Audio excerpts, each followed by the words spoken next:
자, 그럼 기출문제 시작하도록 하겠습니다.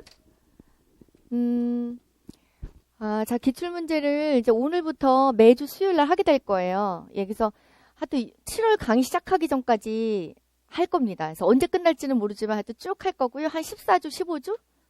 제가 한 14주 정도면 다 할 것 같은데, 그래서 종합이론 2 끝날 때 같이 끝나는 걸로 하도록 하겠습니다. 작년까지는 종합이론 수업 끝나고 했어요. 그랬더니 선생님들이 너무 힘드셔가지고, 예. 그래서 이제 평일로 뺐고요. 자, 오늘부터 보면은 상담이론 실제 1번부터 할 겁니다. 그래서 선생님들이요, 알아서 풀어오시면 돼요. 그래서 오늘 제가 뭐 46번까지 해서 드렸는데, 뭐 46번까지 다 할 수도 있고, 조금 못 할 수도 있고 그래요. 근데 일단은 순서대로 쭉 할 거고요. 다음 주에는 72번까지 해갖고 오시면 돼요. 예.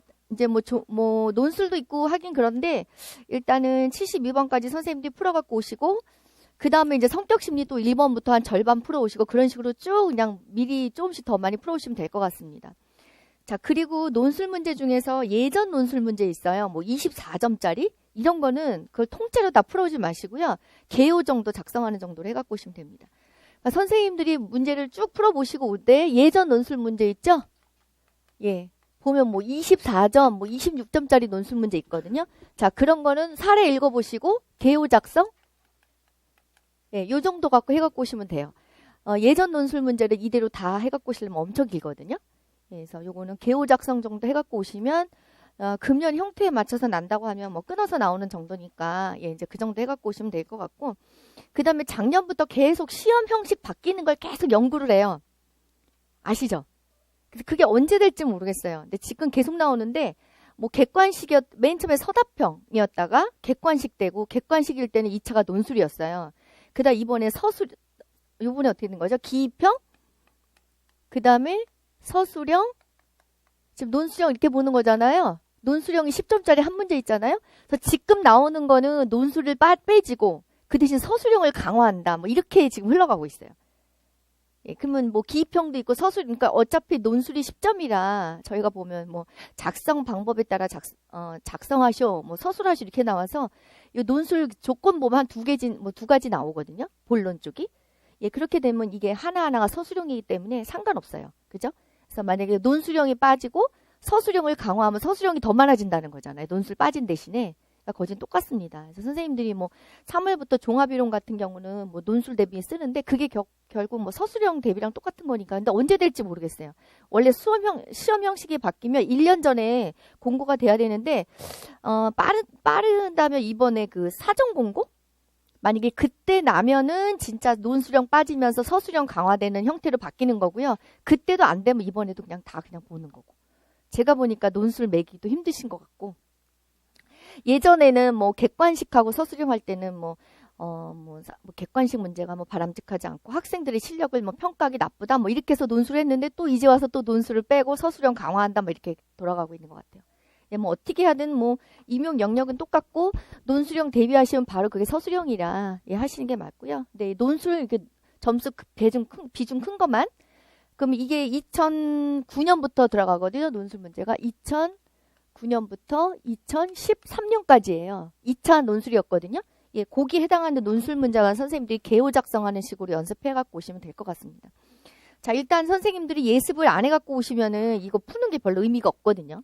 예, 그래서 하시고 그 다음에 기출 문제를 제가 하다 보면은 어떤 문제만 한꺼번에 같이 할 수 있어요. 그거는 예를 들면 오늘 같은 경우는 뭐 키츠너 문제가 3번에 있고 7번에 있고 그렇거든요.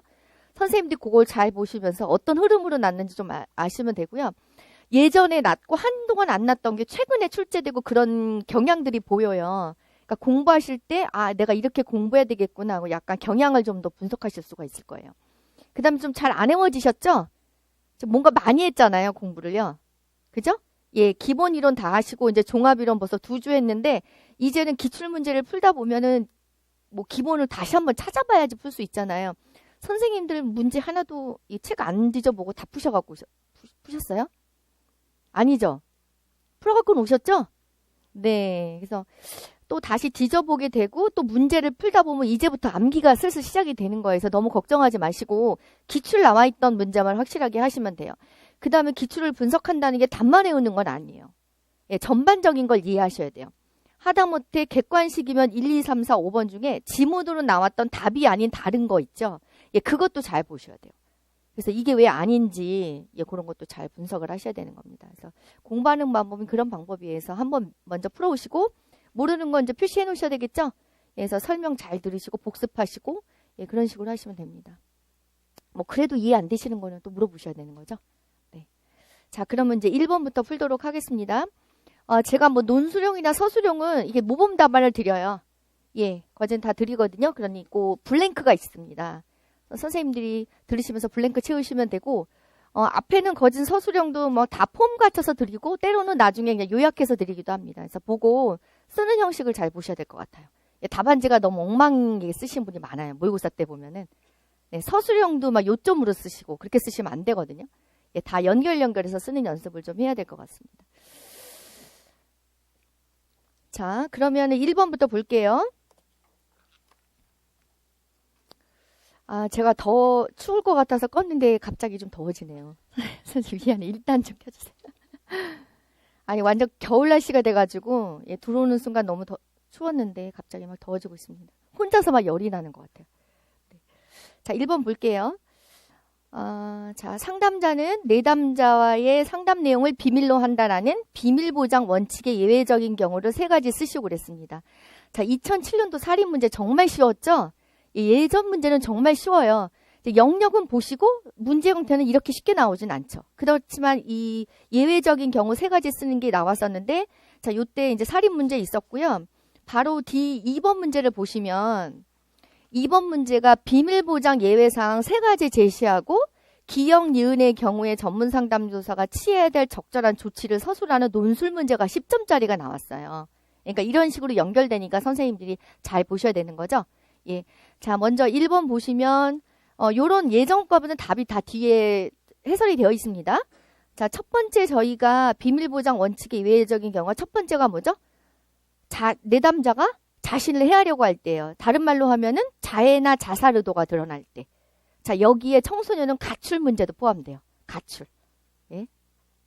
자, 자살이나 자해 의도가 뭐 명백히 드러날 때 이럴 때인데 여기에 청소년 같은 경우는 가출 계획 같은 것도 여기 포함되는 겁니다.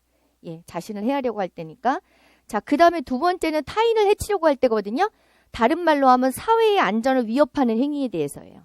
예, 사회의 안전 위협하는 행위. 다 똑같은 거죠. 예, 누구를 해치려 한다거나 어떤 계획이 철저하게 있다거나 하면은 그것도 비밀보장의 예외 조항에 속하는 거니까 잘 알고 계셔야 되고요. 그 다음에 세 번째가 법원의 명령이 있을 때예요. 예, 법원의 명령이 있을 때 다른 말로 하면 범죄에 연관되어 있을 때예요. 예, 법원의 명령이 있을 때. 자, 그 다음에 네 번째가 내담자가 미성년자일 경우에는 보호자 요청이 있는 경우에는 비밀보장 예외적인 경우예요. 자, 미성년자인 내담자를 상담할 경우 보호자 요청이 있는 경우거든요. 예, 보호자 요청. 자, 보호자에는 여러 명이 들어가요. 자, 2번 문제하고도 연결되거든요. 자, 여기 보호자에는 학부모도 되고요. 학교에서 학교장이 얘를 지도하는 데 필요하다. 그 다음에 담임교사. 자, 크게 보면은 학부모랑 학교장이라고 보시면 되고요. 담임교사나 뭐 학과 담당 교사나 학교 뭐 행정가 등이 얘를 지도하는 데 필요하다고 하면서 상담 내용을 알려달라고 하면은 똑같이 알려줄 수밖에 없습니다. 예, 그러니까 여기 다 들어간다고 알고 계시면 돼요. 예, 그러니까 미성년자인 내담자를 상담할 때 보호자의 요청이 있는 경우, 그러니까 대표적인 게 부모나 학교장이에요. 그 외에 담임교사, 학과 담당 교사, 그 다음에 학교 행정가 등이 얘를 지도하는 데 필요해요 하면 알려줄 수밖에 없는 거예요. 다 포함된 내용이고요. 그 다음에 아동학대나 방치에 관한 사실이 노출되었을 때입니다. 자, 뒤에 답이 있어요. 예, 아동학대 방치에 관한 사실. 자, 그 다음에 치명적인 질병에 노출되었다는 걸 알게 될 경우. 네, 뭐 중대한 질병, 뭐 치명적인 질병, 또 뭐 전염병에 감염된 사실을 알게 되었을 때 다 똑같은 내용들이죠. 네, 그런 경우는 다 비밀보장 원칙의 예외적인 경우고요. 뒤에 이제 2번에서 논술 문제가 나오는데 그때는 제가 지금 말한 것 중에서 법원의 명령이 있을 때랑 내담자가 미성년자인데 보호자 요청이 있는 경우에서 학교장하고 학부모가 상담 내용을 요청하는 경우가 나와요. 그래서 여기 제가 지금 설명한 것 중에서 그 두 가지에 해당되는 내용이 이제 뒤에 논술로 나온 거예요. 그래서 항상 예전 나왔던 기출도 잘 보셔야 됩니다. 그리고 요새 대부분 서술이잖아요. 키워드가 들어가야 돼요. 그래서 아는 거로 끝나시면 안 되고 그 정확한 단어가 입에 붙으셔야 돼요. 예. 제가 보면은 저희가 종합이론반에서 사실 그 관리반 시험을 봤잖아요. 다 내용은 알지만 이거는 상담을 전공한 사람이 쓰는 단어가 아닌 단어를 쓰신 분들이 꽤 있어요. 그럼 무조건 다 마이너스 있어요. 예. 그러니까 뭐 항상 쓰실 때 그 단어, 중요한 단어, 전문적인 용어와 키워드가 들어가야 돼요. 그러니까 그게 입에 있도록 늘 그걸 보셔야 되는 거예요. 네. 자, 그 다음에 이 중 제가 지금 말한 것 중에서 그냥 세 가지만 쓰면 되는 거였죠. 자, 2번 보도록 하겠습니다. 자, 2번 같은 경우는 예시 답안이 선생님들 받으신 프린트 1페이지에 나와 있어요. 자, 2014년 논술 문제였습니다. 자, 2014년만 해도 논술 문제가 딱 봤을 때 대략 뭐 몇 가지 써라 그런 말이 별로 없었어요. 근데 요새는 이렇게 안 나오고 정확하게 딱 봤을 때 이게 배점이 몇 점 들어가겠구나 딱 알 정도로 그렇게 정확하게 나옵니다. 애매모호하게 안 나오고요. 자, 일단 10점짜리였습니다. 자, 보시면은 문제를 먼저 읽고 지문을 읽어야 돼요. 논술 같은 경우는요. 자, 보시면 비밀 보장이 예외 상황 3가지 제시하래요. 자, 민수에게 해당하는. 자, 여기 사례가 나오거든요. 자, 3가지 찾으셔야 되고요. 그 다음에 기업과 니은의 경우 전문 상담교사가 취해야 될 적절한 조치를 각각 서술하래요. 자, 기업에 해당해서 적절한 조치 하나, 니은에 해당하는 거 하나, 이렇게 다 쓰라 그랬거든요. 자, 그리고 저희 전공 논술은요, 서론 결론 쓰라는 말 없으면 안 쓰시는 거예요. 자, 요새는 서론, 결론, 본론으로 쓰는 형태로 계속 나오고 있거든요. 근데 이 전까지만 해도 그런 말 없었어요. 그럴 때는 서론, 결론 안 쓰시는 거예요. 예, 그냥 본론만 쓰시면 돼요. 예, 그런 말 없으면. 최근에는 이제 서론하고 결론 꼭 쓰라고 합니다. 그러면 기존에 나와 있던 여기 2번 같은 게 이게 본론이 되는 거죠. 예, 그러니까 조건에 뭐 서론, 결론을 아래 뭐 본론을 포함해서 서론, 결론 다 형식 갖춰서 써라. 그러면 이제 서론, 결론 쓰셔야 되는 거고요. 자, 처음에는 그렇게 안 나옵니다. 자, 일단은 자, 여기만 보도록 합니다. 쓰라는 것만 쓰시면 돼요. 그리고 전공 논술이요, 본인의 의견 쓰시는 거 아니에요. 무슨 말 아시겠죠? 학자들의 의견이나 기존의 개론서에 나와 있는 거 쓰셔야 돼요. 그래서 뭐 나는 이렇게 생각하고 뭐 창조적인 얘기 쓰시면 다 감점이에요. 예, 있는 내용만 쓰시면 돼요. 네, 그렇게 쓰시는 겁니다. 자, 그러면은 논술 같은 경우는 개요 작성을 꼭 하셔야지 답안지 작성하기가 쉽죠. 예, 그래서 하셔야 되는데 자, 보면은 여기서 쓰라는 대로 하면 됩니다. 여기 보시면 일단 문제를 읽기 전에 개요 작성을 보장, 예외 상황 3가지 쓰라 그랬죠? 그러니까 1, 2, 3 이렇게 해놔야 되겠죠. 네, 이렇게 쓰시고 그 다음에 기억에 해당하는 조치, 니은에 해당하는 조치. 그래서 대충 어떻게 쓸 건가 여기를 다 써 놓으신 다음에 요거를 통째로 옮기시면 되는 거예요. 만약에 뭐 근거도 제시해야 되면 근거도 갖다 대시면 되거든요. 그런데 여기 같은 경우는 민수에게 해당하는 비밀보장 예외사항 3가지 제시하라 그랬거든요. 요새는요, 그리고 사례와 관련해서 설명하라고 하고 반드시 근거를 쓰라고 나와요.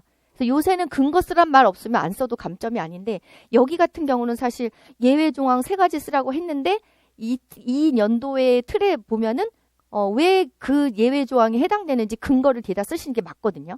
예, 그래서 이 반드시 근거를 사례에서 어떤 걸 쓸 것인지 일단 여기서 생각을 해보셔야 돼요. 네, 여기 문제에선 그렇게 됩니다. 네. 자, 근데 요새는 그렇게 나와요. 사례랑 관련져서 설명해라, 사례에서 근거대라 이런 식으로 쓰라고 나와요. 예.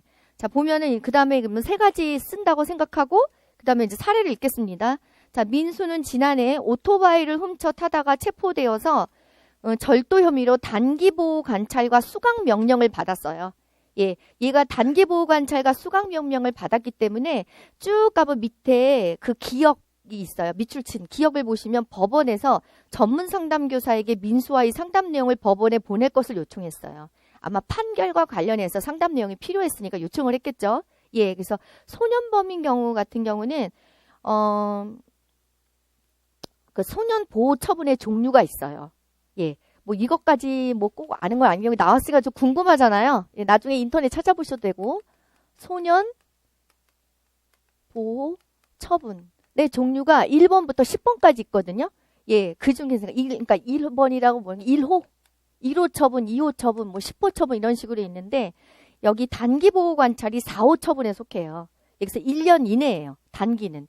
그러니까 단기는 1년이고 그 다음에 장기 보호 관찰은 2년 이내를 말해요.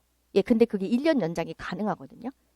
예, 그래서 보통 단기 보호 관찰이면 1년을 말하는 겁니다. 자, 1호 처분부터 10호 처분까지 있는데 단기 보호 관찰은 그저 4호 보호 처분에 속해요.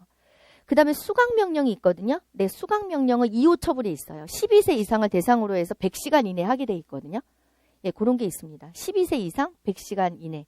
자, 이걸 한번 찾아보세요. 예, 소년범인 경우 보호 처분의 종류가 1호부터 10호까지 있어요. 예, 거기에 단기 보호 관찰이나 수강 명령이 있는 거죠.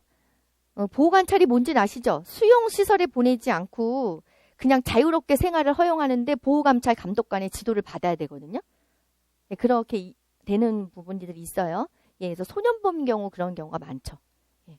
자, 보시면 그 다음에 2주 동안 무단 결석을 해서 담임교사가 민수를 지도하기 위해 면담을 하려 했지만 오히려 민수는 욕설을 하면 담임교사를 폭행했습니다. 이러한 사실을 보고받은 학교장은 민수를 선도위원회에 회부하였고 위센터의 전문 상담교사에게 상담 의뢰하였다. 이렇게 나왔습니다. 학교장은 민수를 지도하기 위해 무단 결석 기간 동안 무슨 일이 있었는지 알려줄 것을 전문 상담교사에 요청하였다. 자, 여기 예외 조항 첫 번째 게 나왔죠. 그죠? 학교장이 요청한 거. 거기다 표시해 놓으시면 되겠죠? 예, 예외 상황 1이에요.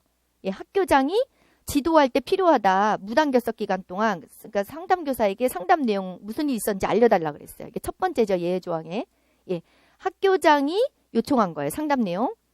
자, 그 다음에 근거를 댄다고 하면 요거 그대로 쓰시면 되겠죠. 사례에서 학교장이 민수를 지도하기에 무단 결석 기간 동안 무슨 일이 있었는지 알려줄 것을 요청한 것에서 알 수 있다. 이런 식으로 쓰시면 되는 거예요. 네. 자, 그 다음에 근거 대실 때는 통째로 다 갖다 쓰시면 너무 길 때는 요약해서 쓰시면 돼요. 네. 근데 정말 그 중요한 키워드 요약은 제외하시면 안 되겠죠. 그러니까 키워드는 빼지 마시고 중요한 거 갖다 쓰셔야 돼요. 자, 그 다음에 전문 상담교사는 첫 회기에 상담 구조화를 하면서 비밀 보장의 원칙에 대해 민수에게 알려주었고 일주일에 한 번씩 총 10회기 상담을 하기로 하였다. 근데 8회기 상담을 마친 다음 날 기억, 법원은 전문 상담교사에게 민수와의 상담 내용을 법원에 보낼 것을 요청하였다. 자, 두 번째죠. 예외 상황 두 번째예요. 법원의 명령이 있는 경우예요. 예.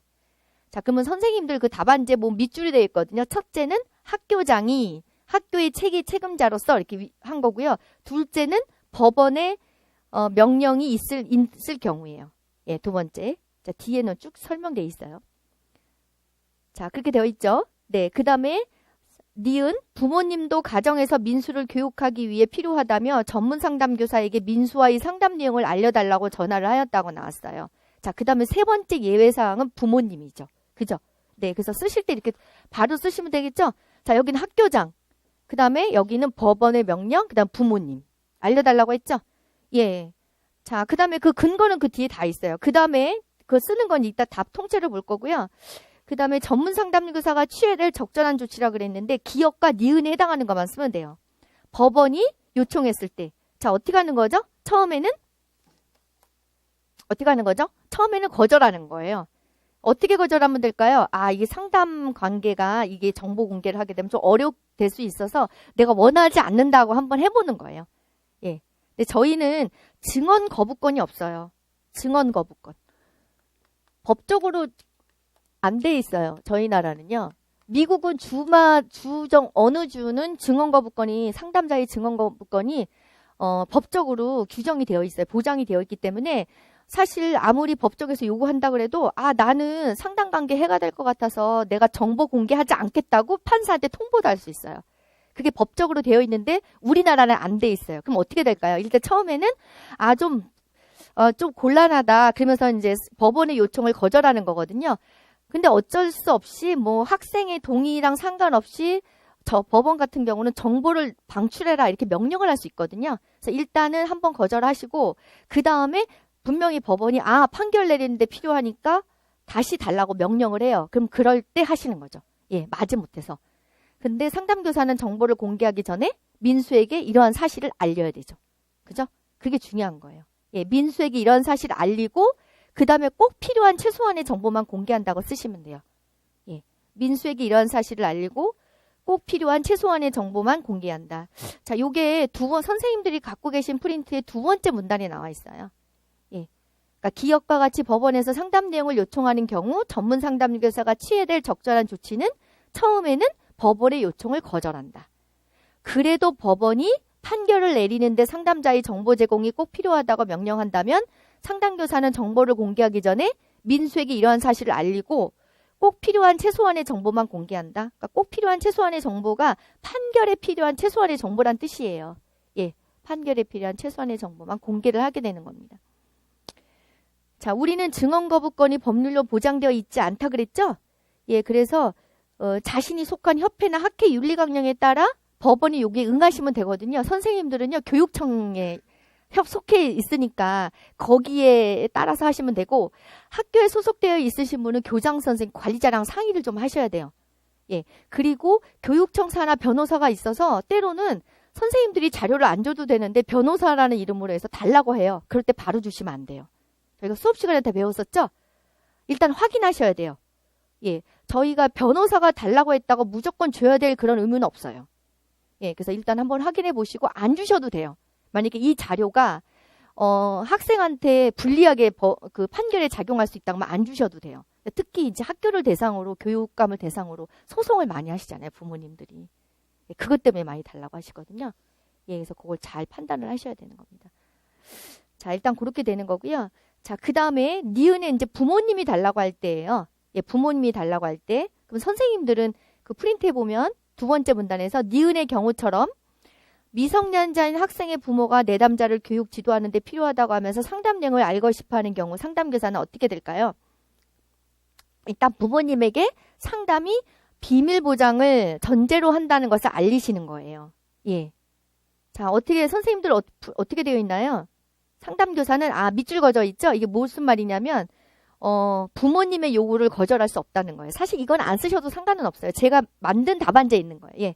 부모의 요구를 거절할 수 없다. 예, 이거 예외 조항이 있는 거죠? 예, 부모 요구를 거절할 수 없다는 거고, 이때 상담교사가 적절한 조치는 먼저 어머니 상담이 비밀 보장을 전제로 한 것입니다. 그러니까 직접 물어보세요 하고 그걸 권하는 거예요. 예, 민수에게 직접 물어볼 것을 제안합니다. 그럼에도 불구하고 알려주세요 할 때 그럴 때 하는 거예요. 그럴 때 민수에게 허락을 받은 후. 허락을 받는다는 게 네 부모님이 이 자료를 요청해서 내가 엄마한테 알려주려고 한다. 그 얘기예요. 예, 허락을 받은 후에 그 다음에 최소한의 정보만 제공하시는 겁니다. 예, 항상 내동자를 보호하셔야 되거든요. 그러니까 최소한의 정보예요. 예, 허락을 받은 후, 그러니까 허락을 받는다는 게 알린다는 거죠. 예, 사전 동의의 그런 개념인데 알린 다음에 최소한의 정보. 예, 민수에게 도움이 되는 필요한 내용만 제공하게 되는 거죠. 예, 그 상담 내용을 통째로 다 전하는 건 아니죠. 예, 요약해서 필요한 어머니에게 알기 원하는 거를 최소한의 정보만 해서 해야 됩니다. 우리는 내담자를 보호해야 될 그런 의무가 있거든요. 그래서 그렇게 되는 겁니다. 자, 그러면은 이제 답안지를 한번 볼게요. 대충 선생님 다 보시긴 하셨는데, 자, 보세요. 제가 여기서 지금 이 2번 같은 문제는 크게 두 문단으로 나눴어요. 자, 이거는 두 문단으로 나눈 게 적절하겠죠? 네. 자, 그리고 한번 문장 쓴 걸 보세요. 그러니까 처음에 제가 예시 답안 드리는 논술 문제를 잘 보시면 다 두 갈씩이에요. 그리고 되게 간단하게 썼어요. 보세요. 첫 번째 문단 보시면 민수에게 해당하는 비밀 보장의 예외사항 3가지는 다음과 같다. 이렇게 쓰시면 돼요. 첫째, 뭐뭐시 뭐뭐로서 하는 경우다. 이런 식으로 쓴 거예요.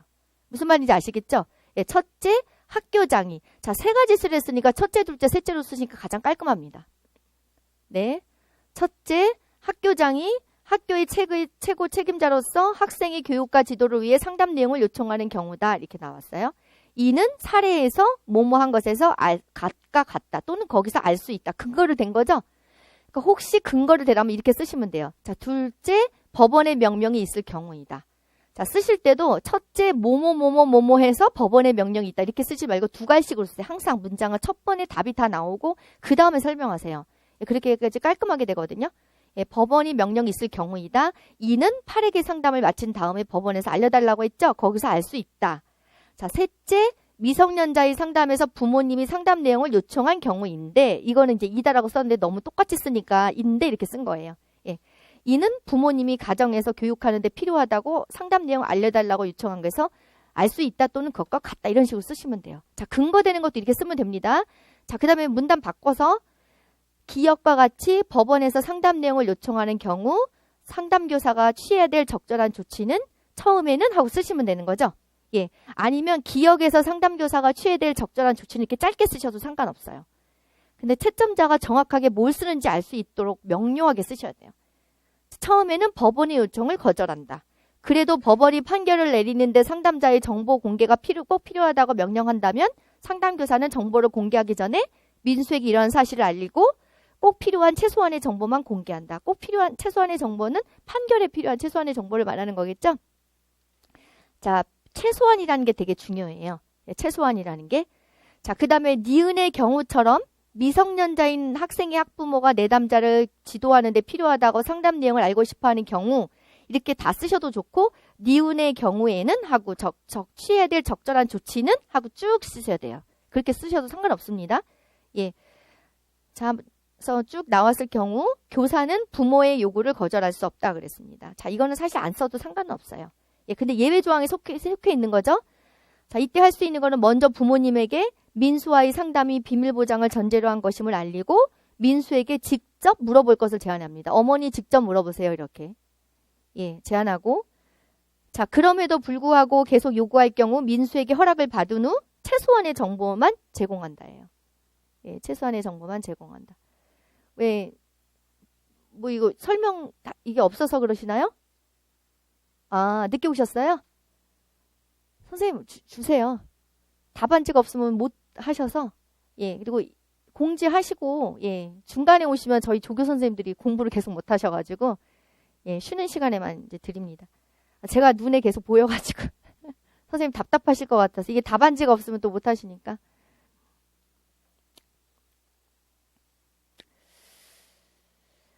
자, 최소한의 정보만 제공한다 이렇게 나와 있습니다. 자, 그래서 뭐 학부모, 보호자, 학교장, 학교의 책임자로서 학생의 상담 내용에 대해 알 권리가 있어요. 그게 아동복지법 제4조에 있었다 그랬죠? 예, 아동복지법 제4조.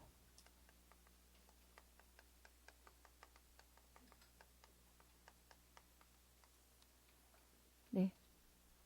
자, 저희가 수업 시간에 다 했던 겁니다. 아동복지법 제4조. 이것 때문에 잘 안 보이시죠? 자, 부모 등 보호자는 그 보호하는 자녀 또는 아동이 바른 인성을 가지고 건강하게 성장하도록 교육할 권리와 책임을 가진다라고 명시가 되어 있어요. 네. 자, 그 다음에 선생님들 프린트 보면 또 밑줄 그어져 있는 게 좀 있죠? 한번 그 땡땡 표시되어 있는 거 보세요. 1페이지. 법원의 조치에 따라 상담에 강제로 참석한 내담자에게 설명해야 될 사항. 만약에 강제로 참석을 했다. 법원의 조치에 따라서. 자, 그럴 경우는 상담 내용이 법원의 요구에 의해서 비밀 보장이 어려울 수 있다는 것을 설명하고, 그죠? 비밀 보장이 어려울 수 있다는 거 설명하고, 저희가 수업 시간 했던 거랑 많이 겹쳐요. 그 다음에 2번, 비밀 보장을 해줄 수 있는 부분에 대해서 설명을 해줘야 되는 거죠?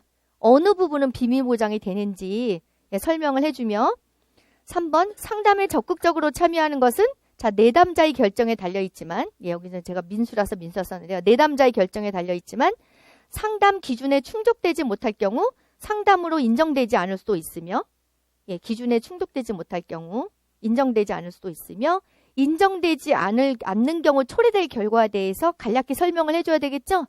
그죠? 인정되지 않을 경우 초래될 결과. 미리 알아서 내담자를 보호하는 거예요. 예. 뭐 참석만 했다고 되는 건 아니잖아요. 그 기준을 충족을 해야 되는 거잖아요. 자, 이렇게 쓰실 수 있겠어요? 그래서 사실 개요 선생님들이 문제 파악만 잘하시고 사례를 잘 파악해서 개요 작성만 잘하시면 개요 작성 안 하시고 통째로 옮기시면 다 틀려요. 예, 그래서 개요 작성을 최대한 요점으로 잘하시면 그거를 그대로 옮기고 나머지 앞뒤 맞히는 거야 다 풀어서 쓰시면 되는 거거든요. 그리고 논술이라는 게요 다른 말 쓸 필요가 없어요. 쓰라는 것만 쓰시면 돼요. 근데 이제 연결하는 건 좀 하실 필요가 있거든요. 요새 논술은 거진 연결도 없어요. 그냥 쓰라는 것만 순서대로 쭉 쓰시면 되는데 형식만 맞춰 쓰시고 두 갈식으로 쓰시고 문단 짧게 쓰시고 그렇게 되면 돼요. 문장을 짧게. 예, 계속 해보면 이제 하실 수 있겠죠? 꼭 써보셔야 됩니다. 제가 준 답안지만 읽으시면 안 돼요. 무슨 말인지 아시겠죠? 예, 꼭 써보셔야 돼요. 꼭 써보시고. 자, 그 다음에 3번 볼게요. 자, 3번은 보면은 상담자 윤리적 책임과 법적 책임에 대한 평가 중 적절한 것을 모두 고른 것이 나왔습니다. 자, 3번, 4번, 5번, 6번, 7번까지가 다 윤리 문제예요. 예. 그 다음에 8번도 사실 윤리적 관점에서 보면 여기도 같이 사전동의라는 게 같이 들어있긴 하거든요. 예, 그래서 3번부터 7번까지 다 같이 보시는 거예요. 네. 자, 보시면 선생님들이 다 문제를 읽어갖고 오셨으니까 제가 필요한 부분만 읽을게요. 상담자 윤리적 책임과 법적 책임에 대한 평가 중 적절한 것을 보기에서 모두 고르라 그랬거든요.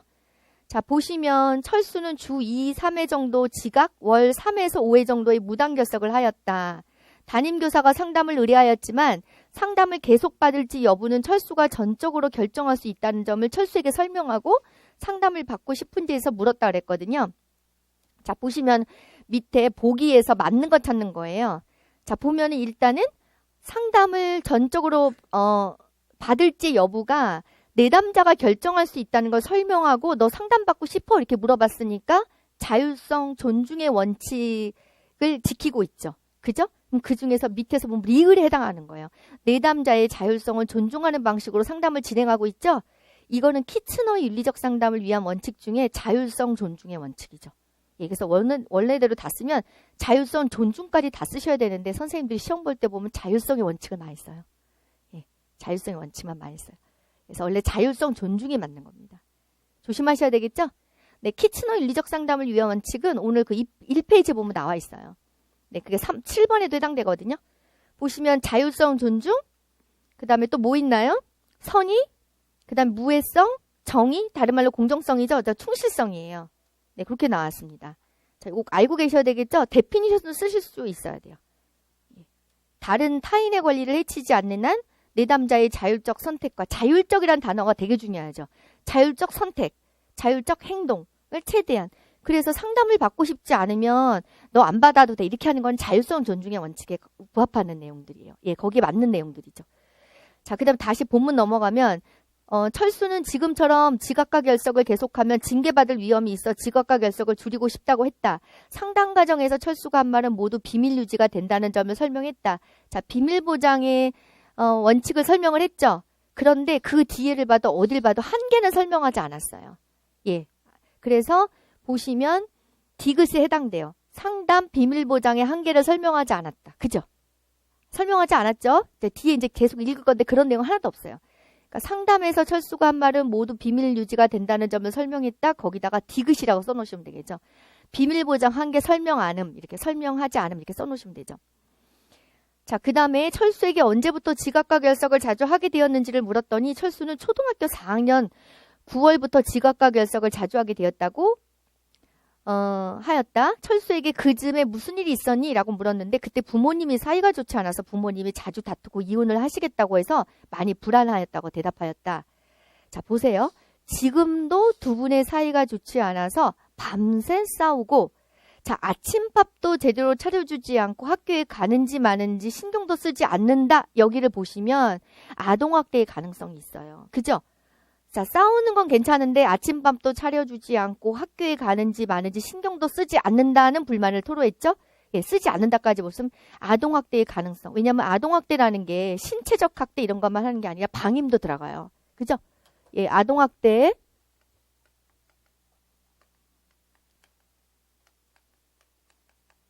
자, 유형을 보면 저희가 가장 먼저 하는 게 신체적 학대죠. 신체적 학대, 그 다음에 정서적 학대. 자, 요거 다 학대죠. 그 다음에 방임도 아동학대 들어가죠. 네, 그 다음에 성적 학대도 들어가고.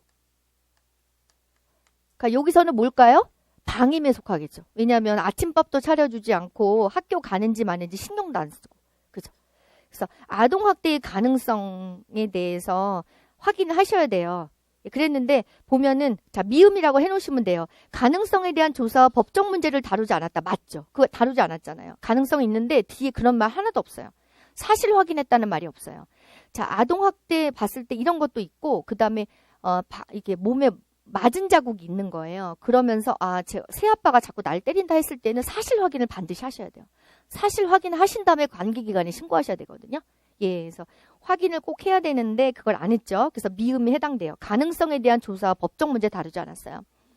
자, 그 다음에 쭉 읽을게요. 부모의 불화로 인한 불안만 공감해주고 그런 상황에서 어떻게 하면 철수의 삶이 행복한 삶이 될 수 있을지에 대해 함께 얘기하기로 하고 첫 회 상담을 마쳤다.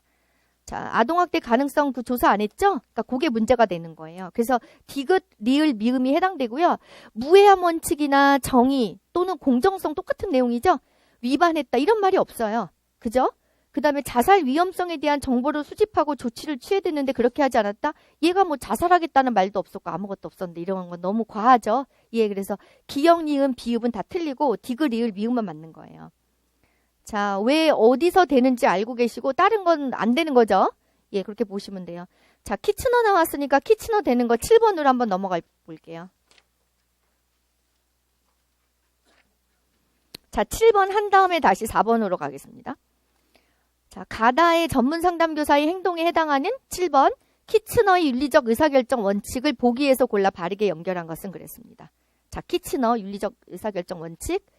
자, 저희가 워낙 그 기본에 할 때 제가 기출지문을 교재에다 많이 넣고 예로 많이 드려서 보면 다 익숙하실 거예요. 다 보시면 김 교사는 상담에 의뢰된 학생이 청각장애가 있어서 학생과 학부모에게 동의를 구하고 수화를 할 수 있는 교사와 함께 상담을 받게 하였다. 상담을 진행하였다 그랬거든요. 자, 이거는 키츠너의 윤리적 원칙, 자율성, 존중, 선의, 무해성, 정의, 충실성 중에 어디에 해당되는 거죠? 그렇죠. 정의 또는 공정성이라고 하죠. 자, 여기는 보기에 공정성이라고 나왔어요. 그러니까 가에 해당하는 게 기억이죠. 옆에 정의라고도 같이 써놓으세요. 예, 정의. 그러니까 단순히 차별하지 않는 것만을 의미하는 것은 아니라 그랬죠. 곤란을 겪고 있는 그 내담자에게는 추가적 서비스를 제공해서 차별당하지 않도록 하는 것까지 해당된다 그랬어요. 그렇죠? 곤란, 뭐 핸디캡이 있거나 장애가 있거나 그런 사람에게는 추가적 서비스를 제공해서 차별당하지 않도록 하는 것까지 정의 공정성 원칙에 속한다 그랬어요. 기억나세요? 그쵸? 그죠? 곤란을 겪고 있는 사람에게는 추가적 서비스 제공해서 차별당하지 않도록 하는 것까지 정의 공정성 원칙에 속한다. 자, 그렇게 했었고, 그 다음에 나는 최 교사는 얼마 전 놀이치료 워크숍에 참가해서 초급과정 4시간을 이수하였다. 한 학생에 대해 놀이치료를 실시해달라는 요청을 받았으나 아직 놀이치료에 대해 전문성이 부족하다고 판단해서 다른 상담 전문기관에 의뢰하였다. 정말 잘했죠? 예, 어느 원칙에 입각해서 한 거죠? 무해성 원칙. 자, 근데 여기선 무해성을 디귿 비유해성이라고 그랬거든요. 그러니까 무해성이나 비유해성 똑같으니까 선생님들이 비유해성 옆에다 무해성 이렇게 해놓으시면 되겠죠. 자, 디귿이고 해를 끼치면 안 되는 거죠. 그죠? 네, 그 다음에 다 오교사는 잦은 지각과 결석으로 담임교사가 의뢰한 학생을 상담하게 되었다. 얘가 워낙 지각 결석을 잘하는 문제로 상담을 하게 되었는데 이 학생이 학교보다는 집 근처에 있는 위센터에서 상담받기를 원했어요. 가까우니까. 그래서 오교사는 담임교사와 협의하여 그렇게 하되 언제든지 도움이 필요하면 상담실에 올 수 있다고 알려주었다. 자, 이 학생의 의견을 존중해서 그러면 가까운 위센터에서 상담 받아라 해준 거죠? 그럼 이거는 그쵸. 자율성 존중이죠. 예, 자율성 존중. 내담자의 자율적 선택을 최대한 보장해 준 거잖아요. 그쵸? 예, 그렇게 쓰시는 거예요. 예, 그렇게 하시면 돼요. 그래서 리을 해당합니다. 자, 그러면 여기 보기에 나와 있는 니은하고 미음을 알고 계셔야 되는 거예요. 자, 여기 저희 기본일 교재에 다 있는 거거든요. 예, 전문 상담원에 다 있는 건데, 자, 보시면 제가 이거를 어디 드렸냐면, 2페이지에 나와 있어요. 보세요. 2페이지 보시면 자, 스완슨의 윤리적 상담을 위한 원칙과 상담자의 윤리적 행동 발달 단계라고 저희가 기본 이론에 나와 있던 거거든요. 자, 그러면 그 7번의 보기에서 니은 사회 지향이라는 거는 상담자의 윤리적 행동 발달 단계에서 세 번째 단계예요. 그 윤리적 행동 발달이 그 밑으로 내려갈수록 발달한다 그랬죠? 이렇게. 그죠? 그래서 세 번째 보면은 사회 지향이거든요. 어떻게 되냐면 사회와 개인의 욕구에 의심이 드는 경우 사회 욕구에 우선권을 두는 게 사회 지향이에요. 그러니까 처음엔 처벌받지 않으려고 어떤 윤리적 그 행동을 하고 그 다음에 기관의 규정을 준수하기 위해서 하고 이게 좀 더 발달되면은 사회 욕구에 우선권을 두고 사회 기준에 의해서 결정을 한다는 거예요. 사회 지향. 그 다음에 더 발달되면 개인 지향이거든요. 예, 사회 욕구도 인식하면서 개인에게 뭐가 최우선적인지 뭐가 더 중요한지를 본다는 거고 그 다음이 이제 양심 원칙이에요. 예, 내면화된 윤리 기준에 기초해서 결정을 한다는 거거든요. 행동한다는 거거든요. 그래서 여기서 사회지향이 나왔던 거죠. 그죠? 여기 있었던 거고 그 다음에 보기에 보면은 미음의 개인과 전문가로서의 정직성이라고 나왔어요. 자, 이것도 스완슨의 윤리적 상담을 위한 원칙에서 첫 번째 있는 거예요. 그러니까 이렇게 공부를 하실 때는 답은 아니지만 지문에 있던 낯선 단어들에 대해서 꼭 찾아보셔야 돼요. 찾을 수 있는 거는. 예. 제가 설명할 건 다 해드리고, 예, 필요 없는 걸 안 해드리기도 하는데 제가 만약에 안 한 거 있어도 선생님들은 찾아보셔야 되는 거죠. 그죠? 네. 개인과 전문가로서의 정직성? 자, 보시면 첫 번째 원칙에 있어요. 상담자는 개방적으로 일해야 된다는 거죠. 정직하다는 게 여기선 개방이라는 단어로 표현했어요. 전문가로서의 정직성이라는 거는 자신과 또 내담자에게, 그러니까 자신한테도 정직해야 되고 개방적으로 해야 되고 내담자에게도 개방적으로 일해야 된다. 그래서 정직성이라고 그랬습니다. 그 다음에 뭐 내담자 이익을 극대화해야 되고 최선의 이익이 되도록 해야 되고 그 다음에 악의 사심이 없는 행동 추구라고 나왔죠. 예, 관계 상담자 내담자의 관계에서 개인적 이익을 추구해야지 않아야 된다는 거예요. 예. 그래서 전문가로서 최선의 판단에 따른 행동 추구, 최선을 다했다는 판단이 내려질 수 있을 만큼 정당할 수 있어야 된다. 자신의 행동을. 그런 식으로 스완슨의 윤리적 상담을 위한 이렇게 4가지가 나온 것 중에 하나가 나온 거예요. 자, 이렇게 되면은 나중에 이런 게 나올 수도 있는 거죠. 그죠? 나올 수 있죠. 근데 그동안 아직 여기 스완슨이나 윤리적 상담 행동 발달 단계는 한 번도 사실은 안 나왔어요. 그래도 공부하실 때는 꼼꼼하게 하셔야 되는 거죠. 자, 키츠너가 2013년도에 나오고 2016년도 집단에서 나왔어요. 그러니까 알고 계세요? 저희가 집단에서 할 거예요. 자, 2016년도 집단 상담에서 서술형 문제로 출제됐어요. 자, 집에 가서 한번 보시려면 집단 상담 28번 한번 보세요. 예, 저희는 그때 보도록 하겠습니다. 그래서 키츠너 윤리적 원칙을 가지고 또 서술형 문제가 지금 2013년도에 났다가 이제 16년도에 자율성 존중하고 공정성 났거든요. 예, 그래서 이제 이 앞년도에서 이런 거 갖고 다 꼼꼼히 공부하시잖아요. 그러니까 이제 2016년도 났을 땐 그런 문제는 또 쉽게 풀 수 있어야 되니까 키워드가 다 들어가야 돼요. 근데 되게 쉬우실 것 같죠? 그런데 그 윤리적 원칙 2개 찾는 것도 틀려요. 예, 집단 상담 문제 풀다 보면 막 시험에 막 시간이 정해져 있고 앞 시간 교육학을 보잖아요. 이번엔 교육학이 쉬운 편이었거든요. 교육학이 너무 어려우면 선생님 너무 충격을 받으셔가지고 그게 전공까지 그 영향을 미쳐서 이 좀 정신적으로 멘탈이 약하신 분들은 그냥 확 무너져요. 그래서 너무 안타까워 많이 봤어요. 예. 교육학을 너무 못 봐가지고 전공이 또 안 보이는 거예요. 막 손이 덜덜덜 떨리시고. 그러니까 평소 실력을 발휘가 안 되는 거죠. 그러니까 이제 이런 경험 많이 하셔야 돼요. 막 논술도 봐서 막 빵점도 맞아보고. 그러니까 그게 일부러 빵점 맞는 게 아니라 내가 모르는 문제가 나오면 뭐 10점 만점에 3점도 맞을 수 있는 거예요. 그런 경험을 다 해보신 분이 가서 어려운 거랑 여기서 맨날 잘하다가 가서 너무 어려운 거랑은 좀 차이가 있어요. 그래서 뭐 일부러 못하거나 그러실 필요는 없겠지만 나름대로 그런 경험도 감사하게 생각하고 하셔야 돼요. 예.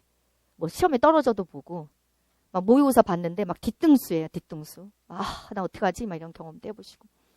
되게 중요한 거는 당일날 실력 발휘를 잘 하셔야겠더라고요. 그래서 당일날 가서 잘하신 분들이 은근히 있어요. 네. 아, 저분이 원래 저렇게 잘하시던 분이었나? 막 그런 생각이 드는 분도 있어요. 합격했다고 하시는데 예, 그런 분이 계시더라고요. 자, 어떻게 하는지 아시겠죠? 한번 가서 집단 상담 28번 뭐 여유가 있으신 분 한번 보세요. 키츠너 배운 김에 한번 풀 수 있으면 더 좋겠죠.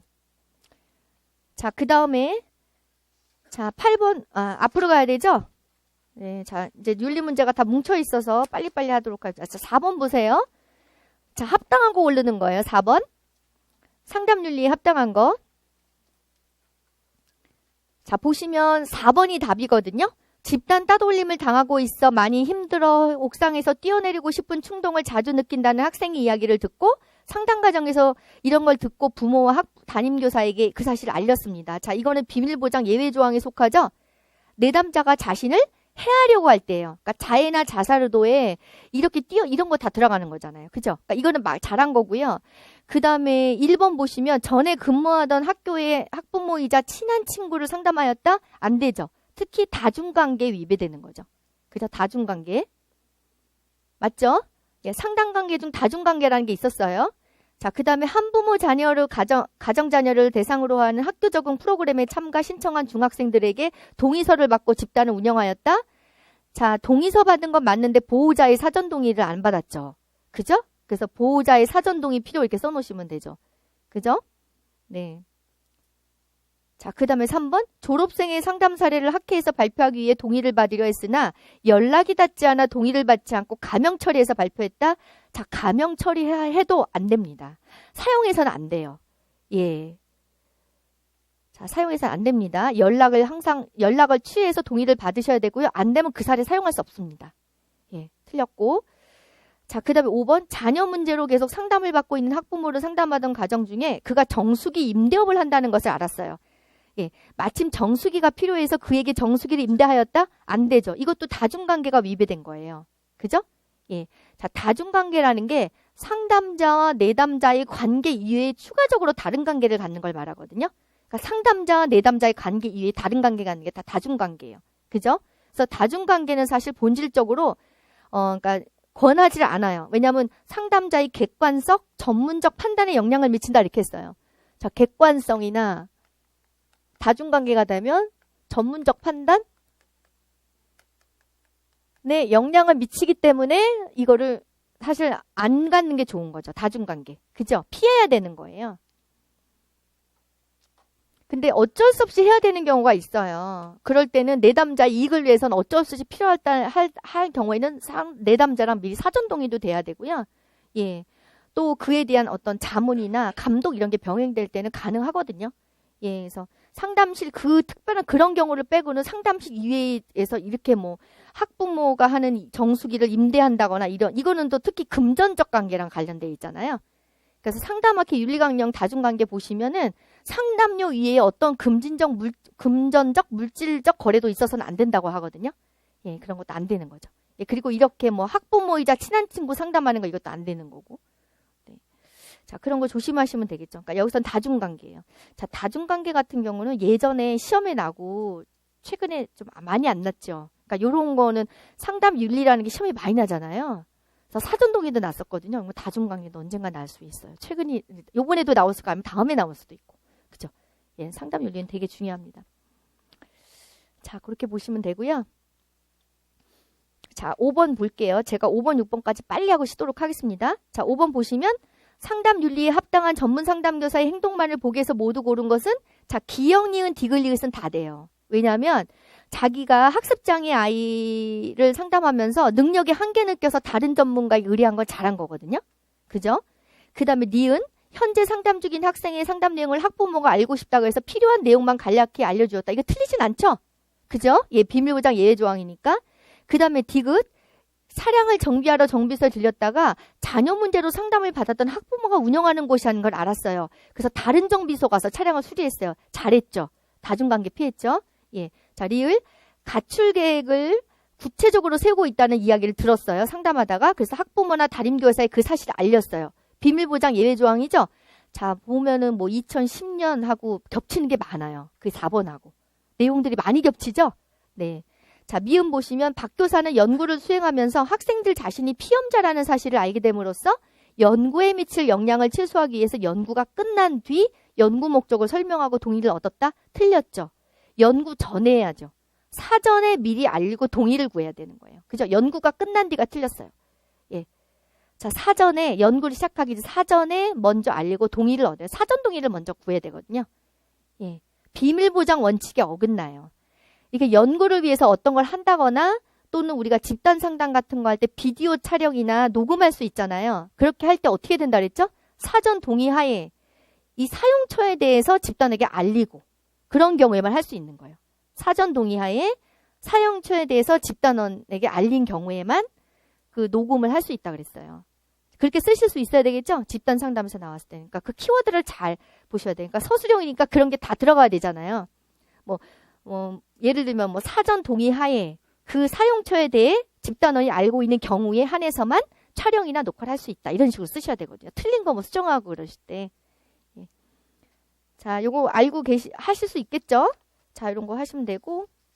자, 6번 하나만 더 볼게요. 자, 6번 보시면 상담 윤리에 합당한 전문 상담교사의 행동만을 보기 위해서 고른 것은 자, 2010년, 11년 쭉 나오잖아요. 윤리가요. 그죠? 자, 일단은 합당한 거는 기역, 디귿, 리을이 답이고요. 자, 일단은 기역 보시면 중학생을 대상으로 성장 집단을 준비하는 단계에서 학생과 학부모 모두의 동의를 받은 학생을 집단에 참가시켰다. 맞죠? 그래서 아까 이전 연도에는 어떻게 나왔었죠?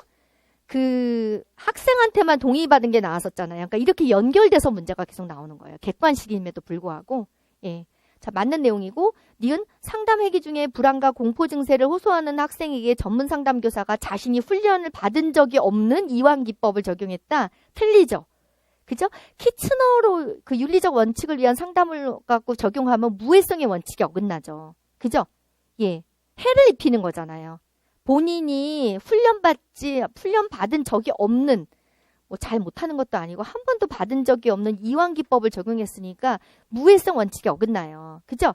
네. 학생들에게 해를 끼치지 않아야 되거든요. 그러니까 학생들에게 해를 끼치지 않도록 확신할 수 있는 그런 기법을 시행해야 되는 거예요. 예. 그러니까 내가 전문적인 어떤 자격을 갖춘 기법이나 그런 심리 검사를 사용할 때도 그런 거를 사용할 수 있는 거고요. 다 똑같습니다. 기법 적용할 때도. 그래서 무해성 원칙이 어긋난다고 쓰시면 되겠죠. 그 다음에 뭐 한국 상담업계 윤리강령 심리검사 파트 쪽 가면요. 거기 보면 여기 기법 나왔지만 심리검사를 사용할 때도 자격이 있는 사람이 실시해야 된다고 나왔거든요. 그 과정에 따라서. 그러니까 기법이나 심리검사는 반드시 자격이 있는 사람이 사용해야 된다는 거 알고 계시면 되는 거죠. 틀린 거죠? 네, 틀리고.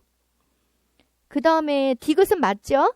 신체에서 상처를 발견했어요. 근데 학생이 아버지로부터 자주 매를 맞는데요. 자, 사실을 확인한 후 되게 중요하죠. 그죠? 걔 말만 믿고 하는 게 아니라 사실을 확인한 후 그 다음에 관계기관에 신고했어요. 나중에 비슷한 거로 수정할 거 나왔을 때 이렇게 써요. 사실 확인 후 이렇게 쓰셔야 되겠죠. 그죠? 네, 중요합니다. 자, 이거는 비밀보장 예외 조항에 속해요. 아동학대 관련해서. 자, 리을 사이버 상담을 신청한 학생에게 학교 홈페이지 비밀 상담에서 주고받는 상담 내용이 해킹당할 수도 있음을 상담 전에 알려주었다. 이거는 맞는 내용이에요. 자, 인터넷 상담은 좀 달랍니다. 자, 이것과 관련해서는요. 선생님들이 그 2페이지 프린트 한번 6번을 보세요. 자, 거기 보면 인터넷 온라인 상담을 위한 윤리 기준 하면서 비밀 보장 이렇게 나와 있죠. 자, 거기 보시면 자, 일반적으로 상담 과정에 나타나는 컴퓨터 기술의 한계에 대해 설명을 해줘야 돼요. 컴퓨터 기술의 한계가 있어요. 예, 컴퓨터 기술의 한계. 그래서 설명을 해줘야 되고 온라인 상담을 하는 동안 인터넷상에서 이루어진 의사소통에 나타나는 내담자의 비밀을 완벽하게 보장하는 것이 어렵다는 것에 대해서 설명을 미리 해주셔야 되는 겁니다. 예, 비밀을 완벽하게 보장하는 것이 어렵다. 왜냐하면 컴퓨터 기술의 한계 때문에 그렇다는 거예요. 좀 다른 상담하고 다르죠? 내가 비밀을 예외 조항 이외에는 완벽하게 지켜줄 것이다. 이렇게 해야 되는데 여기는 지켜줄 수 없다는 것을 얘기를 하셔야 되는 거예요. 예, 해킹당할 수도 있고 하니까. 그래서 리을은 맞는 내용이에요. 예, 해킹당할 수 있음을 상담 시작 전에 알려주는 게 맞아요. 네, 여기까지. 네, 잠깐 10분 정도 쉬었다 하도록 하겠습니다.